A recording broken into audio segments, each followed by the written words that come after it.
the people of the Arabian Gulf were introduced to Islam during the lifetime of the Prophet, peace be upon him. During this period, the first mosque in the region was constructed, known as the Jawatha Mosque, which is located in the region of Al-Ahsa. Islamic civilization in the Arabian Gulf continued to flourish during the reign of the Rashidun Caliphate. During the reign of the third Caliph Uthman ibn Affan, ships from the Gulf began to sail to India for trade. Maritime activity in the Gulf further increased during the reign of the Umayyad Caliphate. The Umayyads established multiple new ports in the Gulf in places such as Bahrain and Oman. Besides economic activity, the Gulf also witnessed the construction of beautiful mosques such as the Al-Khamis Mosque in Bahrain, which was built during the reign of the Umayyad Caliph Umar ibn Abdul Aziz. The caliphs continued to invest in the Gulf region during the reign of the Abbasids, who built the Marwab fort in Qatar. However, Islamic rule in the Gulf began to decline when it was captured by an anti-Abbasid rebel known as Abu Sa'id al-Jannabi, who established his own state and imposed his extremist version of Shiaism on the people of the Gulf. During this period, many people were executed and many mosques built during the Umayyad and Abbasid period were demolished.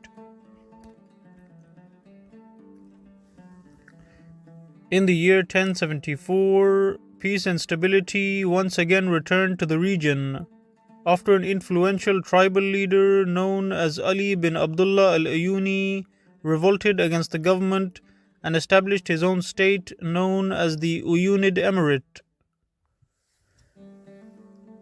The Uyunids reversed the extremist policies of the previous government. The economy of the Gulf also developed during the rule of the Uyunid state, which exported products such as pearls, dates, furniture, and military equipment. Besides their internal policies, the Uyunids also established a strong foreign policy and formed strong relations with the Seljuk Empire as well as various kingdoms in India and East Africa. The Uyunid Emirate eventually collapsed due to infighting. The next major empire in the Gulf was the Jabriya Sultanate, which was founded in 1417 by a tribal leader known as Zamil bin Hussein bin Jabr, who was the leader of the influential Bani Khalid tribe. The Jabriya Sultanate focused their efforts on construction and urban development. They established many towns and cities in the Gulf, such as Kuwait City. They also established many markets, such as the Al-Qaysariya market. This period in the history of the Gulf also produced many great scholars and scientists, such as the 15th century geographer known as Ahmed bin Majid, who wrote books describing navigation routes across the Red Sea, the Arabian Sea, and the Indian Ocean. The Jabriya Sultanate reached its peak during the reign of Ajwad bin Zamil, who was known for his immense generosity, as he paid for the Hajj pilgrimage of 30,000 pilgrims from the Gulf.